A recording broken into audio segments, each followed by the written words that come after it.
आपके साथ सेजल कुमारी। चैनल को सब्सक्राइब करके बने रहिए न्यूज गुरु के साथ। बढ़ते हैं आज की ताजा खबर की ओर। शिक्षक भर्ती घोटाला तथा हिंदुओं पर अत्याचार विरोध में भाजपा ने निकाली विरोध रैली। पश्चिम बंगाल में 26,000 शिक्षकों की नियुक्ति रद्द होने से राज्य की शिक्षा व्यवस्था चरमरा गई।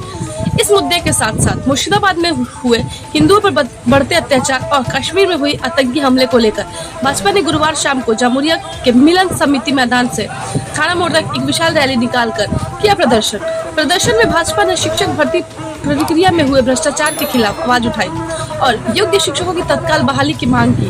पार्टी का कहना है कि रद्द की गई 26,000 नौकरियों में से 19,000 शिक्षक योग्य है। भाजपा ने मांग की कि इन योग्य शिक्षकों के OMR शीट जारी करे, उन्हें नौकरी में वापस लाया जाए, जबकि शेष 6,000 पदों पर पारदर्शी तरीके से नई भर्ती की जा रही है। भाजपा ने आरोप लगाया है कि सुप्रीम कोर्ट ने कई बार योग्य और अयोग्य शिक्षकों की अलग अलग सूची जारी करने का आदेश दिया था, लेकिन राज्य सरकार ने इस पर अमल नहीं किया।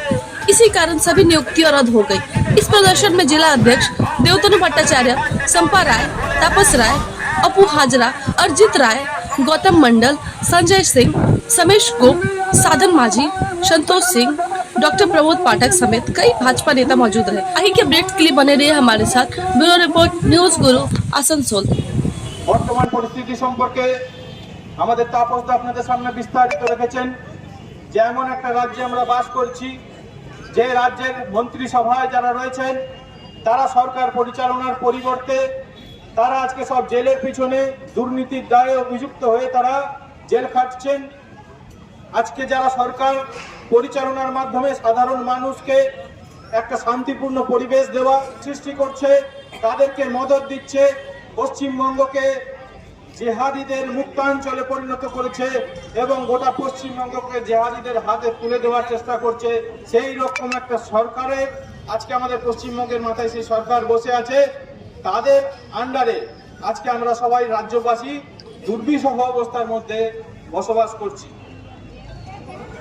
আজকের এই সভা, এই সভার মাধ্যমে আমরা আপনাদের সবাইকে বার্তা দিতে চাই যে এই যে পশ্চিমবঙ্গ সরকার, তাদের দায়িত্ব ছিল যে পশ্চিমবঙ্গে শান্তি শৃঙ্খলা বজায় রাখা, তাদের দায়িত্ব ছিল সাধারণ মানুষকে সব ধরনের মানবিক পরিষেবা দেওয়া, তাদের দায়িত্ব ছিল স্বাস্থ্য ব্যবস্থাকে সুন্দর করে প্রতিষ্ঠিত করে সাধারণ মানুষের স্বাস্থ্য সংক্রান্ত সমস্ত সমস্যার সমাধান করা, তাদের দায়িত্ব ছিল পশ্চিমবঙ্গের মাটিতে যাতে আগামী দিনে নেক্সট জেনারেশন আমাদের যারা রয়েছে তারা সুশিক্ষিত হয়ে তারা যাতে মাথা তুলে সারা ভারতবর্ষে সম্মানের সঙ্গে বসবাস করতে পারে, পশ্চিমবঙ্গকে যাতে সারা ভারতবর্ষের বুকে পশ্চিমবঙ্গের মাথাকে তুলে ধরতে পারে, মাথাকে উঁচু করে দিতে পারে, সেই রকম শিক্ষা প্রদান করা।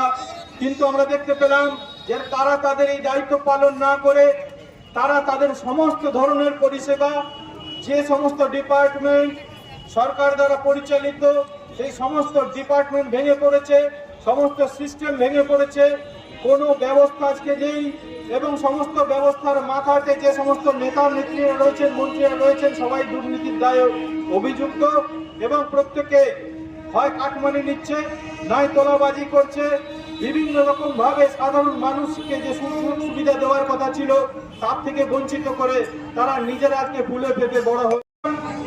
এসএসসি স্ক্যামের কথা বলা হয়েছে। আমাদের রাজ্যে মেধাবী ছাত্ররা যারা পড়াশোনা করেছিল, আপনাদের মতো যারা অভিভাবক রয়েছেন, তারা যেভাবে আপনাদের বাচ্চাদেরকে মানুষ করছেন, শিক্ষা দীক্ষা দিচ্ছেন, একটা সুন্দর স্বপ্ন সামনে রেখে যে আপনার ছেলে মেয়েরা বড় হয়ে তারা শিক্ষক হবে, তারা ডাক্তার হবে, তারা ইঞ্জিনিয়ার হবে, সুশিক্ষা অর্জন করবে, আপনাদের মাথা উঁচু করবে, সম্মান রক্ষা করবে। ঠিক সেই রকম ভাবেই যারা মেধাবী ছাত্র যারা পড়াশোনা করে নিজেদেরকে তৈরি করেছিল তারা শিক্ষকতার চাকরি পেয়েছিল, আর পাশাপাশি তৃণমূলের দুষ্কৃতীরা, তৃণমূলের লুটেরারা যারা অযোগ্য তাদেরকে প্রলোভন দিয়ে, তাদের কাছ থেকে ঘুষ নিয়ে, তাদের কাছ থেকে টাকা নিয়ে, তাদের যোগ্যতা ছাড়াই তাদেরকে চাকরি বিক্রি করেছিল। এই সব মিলেমিশে একাকার করিয়ে দিয়ে সবাইকে আজকে পথে বসিয়েছে। 26,000 শিক্ষকের চাকরি আজকে নেই।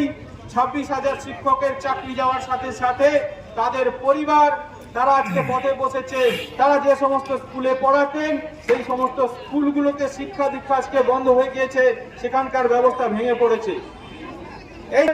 এর পরিণাম আপনার আগামী প্রজন্মকে আপনার ছেলে মেয়েদেরকে ভুক্তভোগী হতে হবে এবং আপনার ছেলে মেয়েদের যে শিক্ষা পরিষেবা দেওয়ার কথা সেই শিক্ষা পরিষেবাই সরকার তাদেরকে এই শিক্ষা যারা মন্ত্রী রয়েছেন এই তৃণমূল দলের যারা নেতা রয়েছেন তাদের একটাই লক্ষ্য রয়েছে বিভিন্ন জায়গাতে তারা দুর্নীতির সঙ্গে যুক্ত।